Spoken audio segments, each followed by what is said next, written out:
Hola, buenas tardes. Vamos a hablar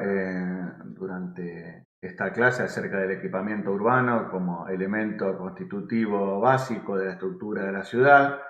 en línea con los proyectos que están realizando en los distintos niveles del taller en este primer cuatrimestre. Esta imagen de la ciudad de Tokio, imaginada en la década del 40 del siglo pasado, imaginada, digo, en lo que iba a ser la imagen de la ciudad al comienzo del siglo XXI, habla de la ciudad espacial, eh, de autos voladores, calles aéreas que se alejan del nivel cero, del contacto con la Tierra. Aparecen predicciones acerca de algunos avances tecnológicos, algunos de los cuales se terminaron concretando y otros no. Pantallas que están transmitiendo en vivo la conquista de Marte, en definitiva una serie de elementos o especulaciones acerca del futuro, eh, más allá de algunos de los aciertos puntuales, la imagen evidentemente tiene poco que ver con el modo en que se fueron desarrollando nuestras ciudades, ¿no? Esto podría darnos la idea errónea inicial de que no ha cambiado nada demasiado y sin embargo sabemos que desde mediados del siglo XX hasta la actualidad la humanidad ha sufrido en su historia cambios más acelerados que en ninguna otra etapa de la historia, ¿no? Eh, Algunos historiadores, pensadores contemporáneos denominan a nuestro mundo contemporáneo con el nombre del siglo del conocimiento o del siglo de la generación del conocimiento, al menos en este primer cuarto del siglo XXI, ¿no? Donde la riqueza de las naciones ya no está dada solamente por sus reservas minerales, campos de algodón o materias primas o industria,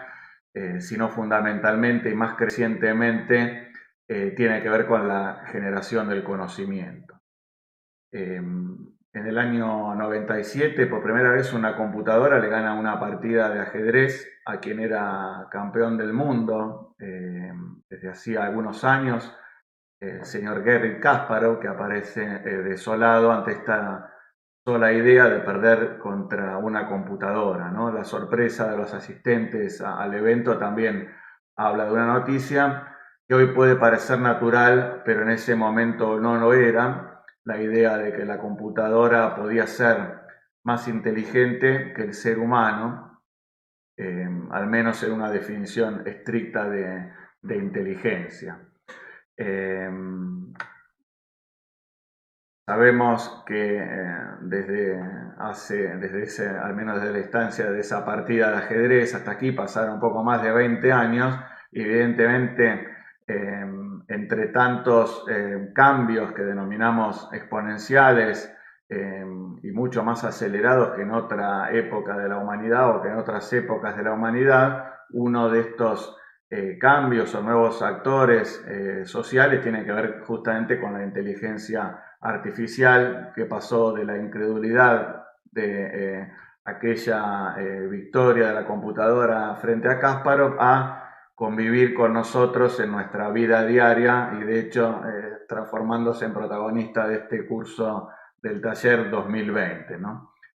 Entonces, indudablemente que ha habido cambios mucho mayores de los que podríamos entender o visualizar a partir de la primera imagen de Tokio, ¿no? Entonces cabe preguntarnos a esta altura por qué nos pueden parecer interesantes o relevantes para el desarrollo del proyecto de arquitectura o de la disciplina de arquitectura en general estos temas que parecen exceder nuestra disciplina y de hecho lo exceden, ¿no? Creo que cuanto más amplio sea el campo o los campos de donde tomemos referencia a nivel cultural, eh, hasta científico o social, más profunda y más interesante va a ser nuestra respuesta en nuestra propia disciplina, ¿no? A nivel de proyecto o del campo que sea o de la especialidad que sea dentro de la arquitectura, ¿no? Por otro lado, el deseo de anticipación a la realidad creo que debería estar presente en cualquier carrera universitaria, ¿no? Esta idea de no solo responder a los problemas que tenemos en el presente, sino no renunciar de alguna manera al deseo de anticipación a la realidad, ¿no? Pese a los avances tecnológicos que son indudables, que en muchos de los casos han mejorado el nivel de vida a nivel global, diría, nuestras ciudades no siempre han capitalizado este avance y por el contrario han acentuado ciertos procesos de asimetría en cuanto a su desarrollo, problemas de fragmentación que son evidentes en imágenes como esta. En este caso es Kenia, es en Nairobi concretamente, y podría ser cualquiera, o podría ser el caso de muchas otras ciudades del mundo, o esta favela que es el Morro de Alemão en Sao Paulo, carente muchas veces del equipamiento mínimo social, del equipamiento urbano, y que nos obliga como arquitectos a ver estas situaciones de disfuncionalidad y pensarlas en términos de potencialidad, ¿no? Y cómo podemos, en el caso concreto del equipamiento, tomarlo como un motor de desarrollo urbano, ¿no? Una imagen de la ciudad de Buenos Aires y cómo esta línea férrea y este gran vacío generado por la infraestructura también se transforma en un límite entre dos situaciones sociales realmente distintas, ¿no? Un poco metiéndonos en el tema particular del equipamiento urbano y relacionado con lo anterior, creo que cabría preguntarse de qué modo, si hablamos del cambio constante, los equipamientos urbanos que nos imaginemos empiezan a responder a ese cambio constante, ¿no? Y nos imaginamos a través de cada uno de los proyectos de qué manera van a ser lo suficientemente flexibles como para, por ejemplo, responder a situaciones de uso que ni siquiera alcanzamos a imaginarlas en el tiempo presente, ¿no? Como el equipamiento urbano también en este siglo de la generación del conocimiento se transforma también en un divulgador o en un generador potencial del conocimiento, ¿no? Más allá de la función que cumpla particular, que pueden ser de las más variadas funciones, creo que siempre hay una idea de divulgador, de divulgación de conocimiento y hasta de descentralización del conocimiento en el territorio, ¿no? En una época que también algunos pensadores contemporáneos definen como dataísmo, ¿no? O reino de los datos, donde los datos pasan a tener una especial relevancia, también no es difícil imaginar a los distintos espacios de equipamiento urbano como un símbolo de descentralización y del flujo libre de los datos, ¿no? Que es para quienes propulsan o quienes proponen esta idea del dataísmo como definición de lo contemporáneo, pasa a ser un valor esencial, ¿no? El flujo libre de todo tipo de datos, ¿no? Entonces, más allá de las particularidades de cada equipamiento que tienen que ver con responder también a actividades concretas, también creo que es valedero imaginarnos preguntas más amplias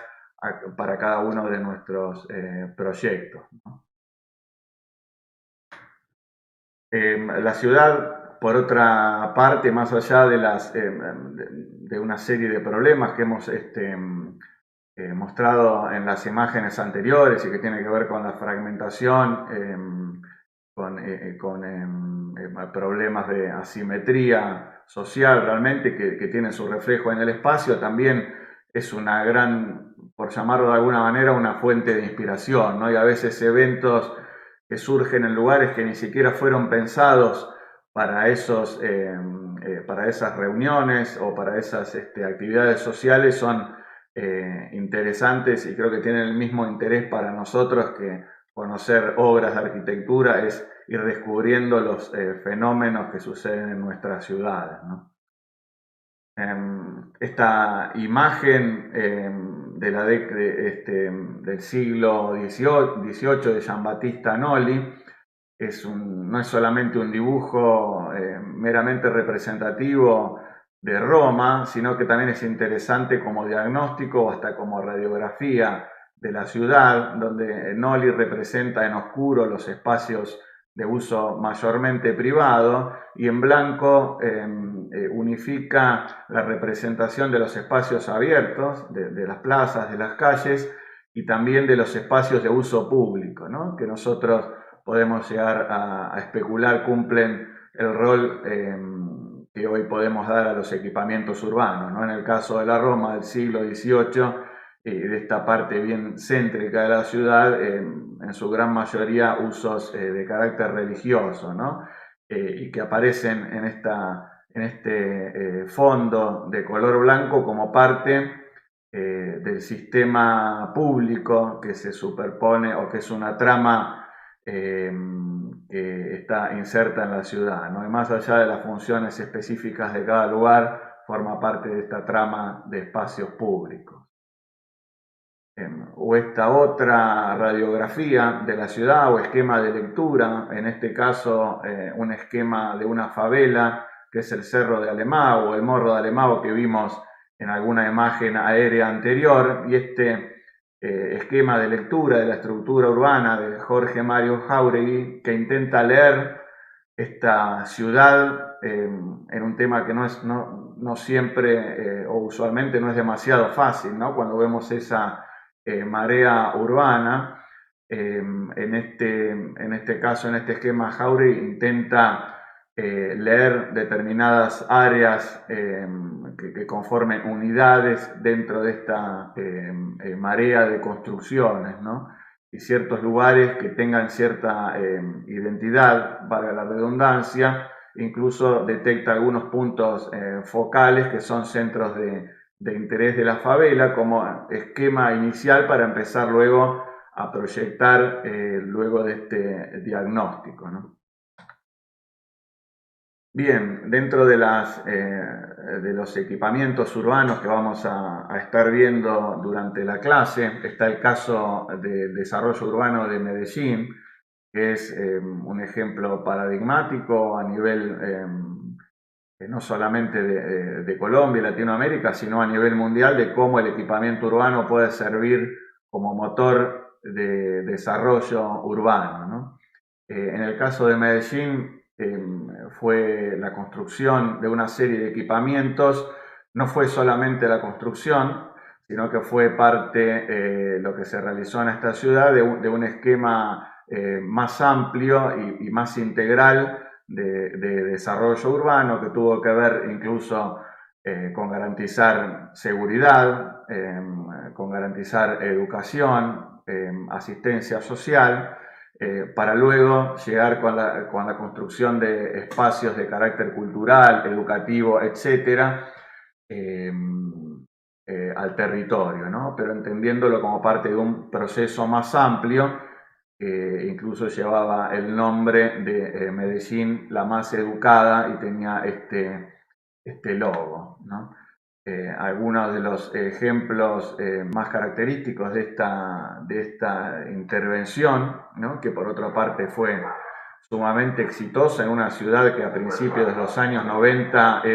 tenía una inseguridad increíble, Medellín, con más de 250 asesinatos cada 100.000 personas por año, lo que es un índice altísimo, y que se redujo a lo largo de los años prácticamente al 10% de esa cifra, ¿no? Por eso estamos hablando de un caso muy exitoso y por otro lado, por su carácter de ciudad latinoamericana, con cierta cercanía a alguna realidad de Argentina, ¿no? La imagen de la izquierda muestra incluso cómo debía haber indudablemente una integralidad y una conexión entre la construcción del equipamiento urbano y también la operatoria a nivel de transporte, que adquirió una característica especial, conectando fundamentalmente los barrios altos de la ciudad, que coincidía con el hecho de ser los barrios más necesitados, con el centro de la ciudad, está un poco siguiendo la longitudinalidad del río Medellín, que está en el centro de esta especie de B corta que es la ciudad de Medellín, ¿no? Y el transporte que redujo muchísimo los tiempos de traslado, que muchas veces eran literalmente caminando de la gente para ir a los puestos de trabajo, ¿no? Algunas de las operaciones más características tuvo que ver, o más, si se quiere, protagonistas de la intervención, tuvo que ver con la construcción de bibliotecas en relación a parques. Este es uno de los ejemplos. También en la imagen de la derecha vemos la conectividad singular de esta ciudad y que debía ser tratada de manera integral con la generación de espacios de cultura o educativos, ¿no? Otro de los ejemplos, la centralidad educativa Monte Carlo, ¿no? Muchas veces, o en realidad en todos los casos, se definió en los lugares en donde iban a ser construidos los equipamientos como bibliotecas o escuelas, basados en índices de pobreza o en índices de desarrollo, que donde eran mayores, en ese lugar o en esos barrios se ubicaban los equipamientos culturales y educativos, ¿no? Este es el interior de esta escuela Monte Carlo, y donde ya pasando al análisis a otro nivel de escala vemos de qué manera el edificio se abre, en este caso hacia la izquierda de la imagen, hacia el parque, y donde aparecen estos corredores que seguramente son lugares de reunión y de sociabilización, como espacios interesantes, más allá del uso específico de aularios. Aparece una serie de espacios en relación con el espacio abierto que seguramente son un reflejo de apertura a la comunidad, ¿no? Y estas imágenes lo reflejan en cierta manera, ¿no? Algún otro ejemplo de equipamiento con una escala bastante importante, en este caso la Biblioteca Central Municipal de Seattle, en Estados Unidos, un proyecto de la oficina OMA, y como también una biblioteca, para seguir siendo atractiva a principios del siglo XXI, necesita ser más que la concepción tradicional de biblioteca, de salas de lectura y lugar de almacenaje para los libros, ¿no? En este caso, el modelo conceptual que vemos muestra una serie de volúmenes sólidos en este modelo, en esta maqueta, que tienen que ver con la aparición o con estos volúmenes que van a estar ocupados por programas más específicos como salas o como salas de almacenaje, auditorios y demás, dejando estos intersticios o espacios entre cajas para justamente el desarrollo de actividades inespecíficas que tienen que ver con reunión, con salas de reunión más informales, etcétera, que hacen justamente atractivo o atractiva esta biblioteca, este tipo de lugares que casi parecen tener no un paisaje de edificio totalmente cerrado al exterior, sino que parecen hasta ser espacios urbanos o plazas dentro de una biblioteca, ¿no?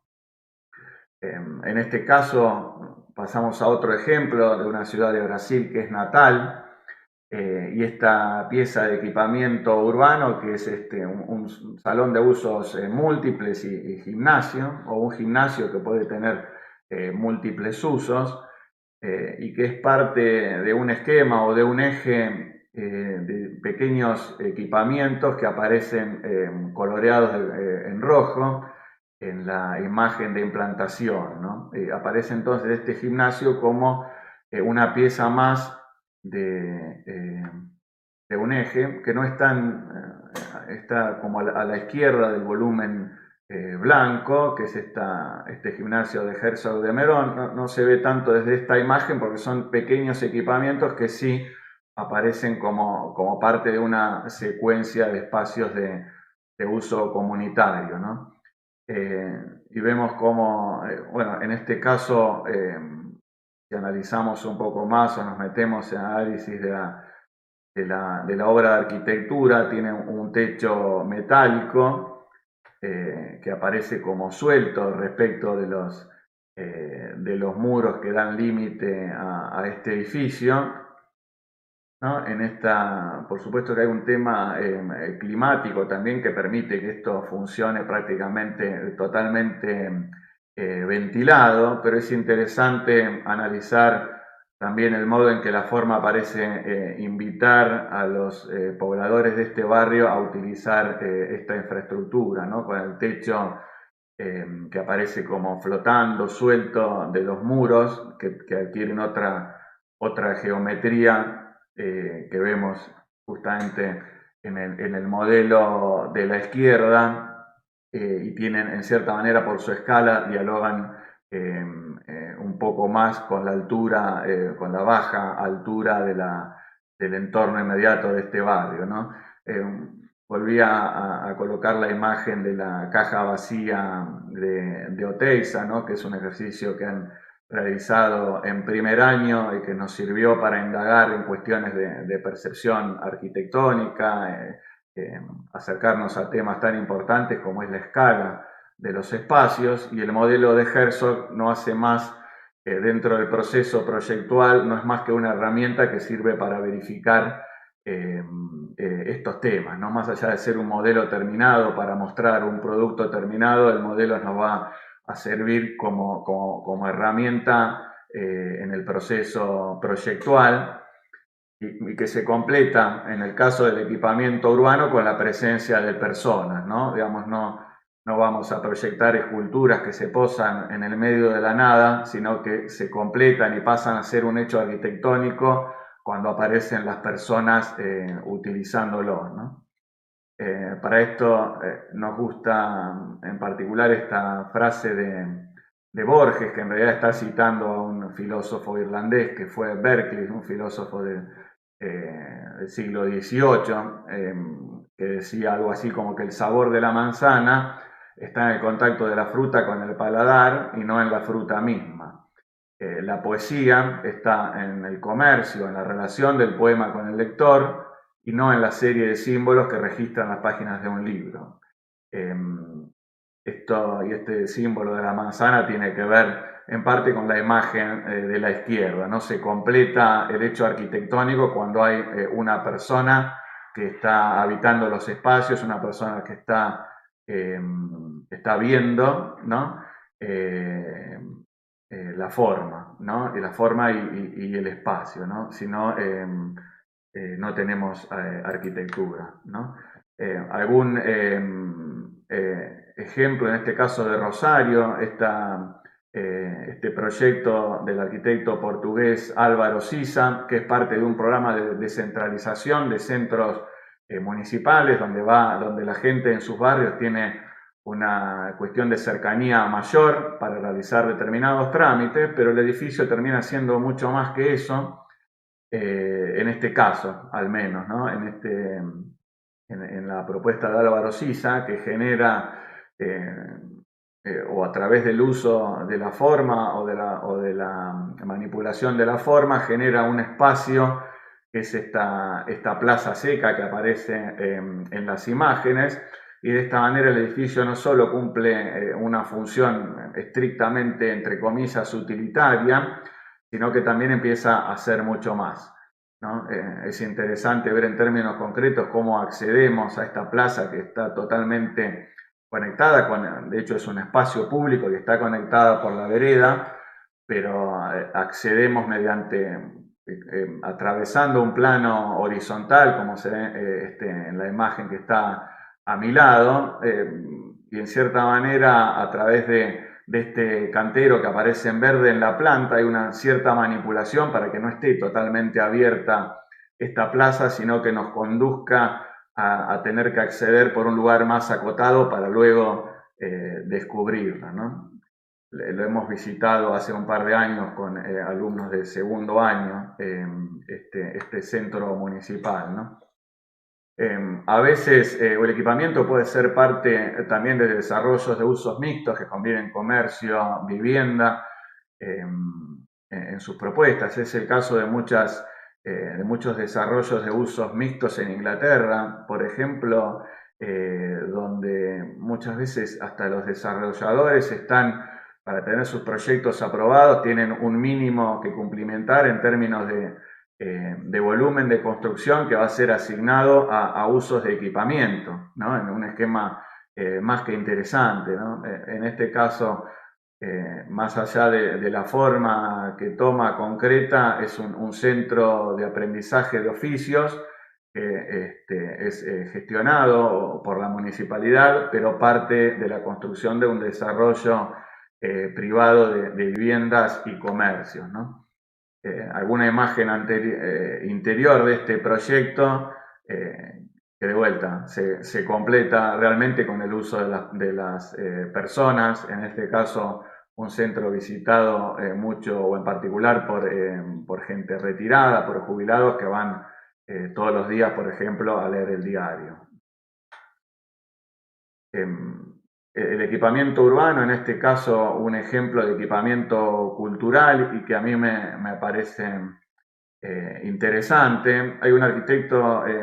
japonés, Fumihiko Maki, que en muchos de sus escritos diserta acerca de la forma colectiva y él incluso especula o dice que los arquitectos hemos perdido en parte la habilidad de trabajar con la forma colectiva y estamos muy concentrados en el proyecto de piezas independientes, ¿no? Y el ejemplo en realidad que está a mi lado no es de Maki, es de Charles Correa, un arquitecto hindú, y me parece que este proyecto, como tantos otros de Correa, son quizás el mejor ejemplo para alguna de las cosas que nos decía Fumihiko Maki, ¿no? En este caso es Bharat Bhavan Bhopal, que es un ejemplo de varios equipamientos que se construyeron en la India de tipo cultural para celebrar un aniversario de esa nación, muchos de los cuales en realidad fracasaron, salvo unos pocos que fueron exitosos, entre ellos el ejemplo de Charles Correa que vamos a mencionar. En este caso se trata de un proyecto en la ladera de una montaña, la cual se socava para generar 3 patios, y las distintas actividades de este centro cultural van a estar brindadas o articuladas por estos patios, ¿no?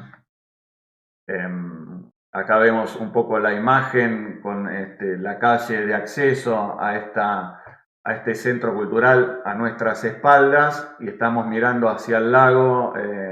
donde termina esta pendiente. Podríamos llegar hasta el lago caminando, ¿no?, por la ladera de la montaña, o podríamos decidir bajar a estos patios para circularlos y luego llegar al lago, ¿no? Hay como una fusión muy interesante aquí también entre ciudad y arquitectura, ¿no? Donde empieza el espacio público y donde termina es bastante más difuso y creo que en particular interesante para un proyecto de carácter cultural como este, ¿no? Algunas de las imágenes, en este caso desde un patio mirando hacia otro patio, y luego las actividades cubiertas que aparecen como actividades, decíamos, específicas de este centro cultural. Y este proyecto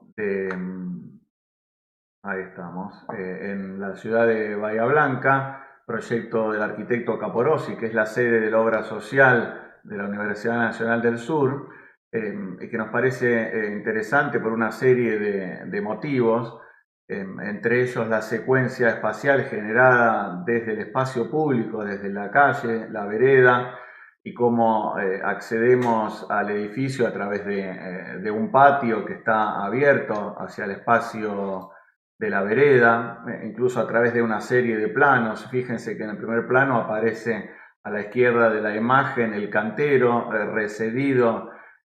aparece el volumen que en este caso ocupa la farmacia de la universidad, y luego vamos atravesando este patio a encontrarnos con con el cristal que marca el límite de este espacio central de doble altura, que es un poco el protagonista o el espacio central de la obra social, para luego acceder al lugar específico, por ejemplo, sentarnos en uno de esos cubículos para hacer un trámite, y cómo este proceso o esta secuencia de espacios no es abrir una puerta y encontrarme con una oficina, sino empieza a ser mucho más rica, incluso en estos lugares más inespecíficos, que no tienen una función particular, pero hacen que esta experiencia sea hasta más disfrutable para quienes tengan que ir a este edificio, ¿no? Otro ejemplo, en este caso de la ciudad de Rosario y el Parque Independencia, con estos dos pabellones, proyecto del arquitecto Rafael Iglesia, una prueba de cómo por una arquitectura, en este caso sin demasiada estridencia formal, se pueden generar lugares sumamente interesantes, ¿no? Desde esta imagen, si nos fuéramos acercando, vemos que la presencia inicial de la pieza de este pabellón tiene que ver con leer esa forma longitudinal, esa línea desde esta distancia, que es la losa de hormigón, ¿no? Y este espacio tan abierto y fluido transversalmente, que también en la materialidad encuentra su correlato, ¿no? La mesada de madera de esta cocina comunitaria y el tabique de hormigón que aparecen colgados de esta manera, sueltos respecto del nivel del piso, y contribuyen también desde la forma y la materialidad a generar esta sensación de fluidez de los espacios, en este sentido transversal de este espacio semicubierto, ¿no? Y es interesante analizar cómo la materialidad también, y acá nos metemos como en otro de los temas importantes para nosotros, la materialidad no es el producto de un capricho o una decisión que está despegada o desalineada respecto del resto del proyecto, sino que es parte de una concepción integral, ¿no? En este caso, como un mingitorio, que es básicamente una pieza utilitaria, también puede dejar de leerse solamente o tener otra lectura, que en este caso es casi escultórica, ¿no? A través del contraste de material respecto del hormigón, que es un material rústico que refleja la luz en forma mucho menor que el acero inoxidable con terminación espejo. A través de este contraste, decía, del ingreso de luz cenital que baña tangencialmente la superficie de hormigón y resalta las imperfecciones y la textura, estamos en presencia de algo que es más interesante que una sola función, o que ver este mingitorio solo desde lo utilitario, ¿no? Hasta la base de esta escultura, que en realidad es un cambio de material por un tema higiénico, también lo podemos leer como una base de esta escultura, entre comillas, de acero inoxidable, ¿no? También, y esto hasta fundamentalmente para los alumnos de primer año, este es el modo en que también nos comunicamos disciplinarmente, que es a través del dibujo, ¿no? Plantas, cortes y vistas, y podemos, bueno, en este caso es interesante ver cómo también, como lo mencionamos en las imágenes, más que una sumatoria de partes, esta planta pasa a ser una entidad donde cada elemento forma parte de algo mayor y no es solamente una estricta sumatoria de partes, ¿no? Esto que es fácil decir, pero lleva en realidad más que la carrera para empezar a entenderlo. Este es un proyecto que desarrollamos hace un par de años con Claudio Pirillo, un concurso para un centro cultural de la localidad de Añelo, en Neuquén, en una esquina ubicada frente a la plaza principal y donde fundamentalmente no queríamos responder a este entorno bastante predominante de viviendas de 1 o 2 niveles, no queríamos responder, digo, de una manera demasiado, que genera demasiado impacto formal. Entonces hacíamos una suerte de composición en pabellones donde cada una de las actividades se llevaba adelante en un pabellón y tenía espacios intermedios abiertos donde se generaban una serie de patios que ven en las plantas, ¿no? Todos estos pabellones, por otra parte, se relacionaban con el entorno urbano a través de una piel o un tul, por ponerlo en términos un poco más poéticos. Esta piel en forma concreta era la propuesta de metal de chapas perforadas, ¿no? Que generaban esta suerte de filtro de visuales con el interior que permitían vislumbrar lo que pasa en el interior y viceversa respecto del espacio público, pero a través de un filtrado de un tamiz, ¿no? Fenómeno. Y que es, entiendo, el último proyecto. Hemos recorrido como un camino desde la mayor escala a la menor escala. En este caso un centro comunitario en un barrio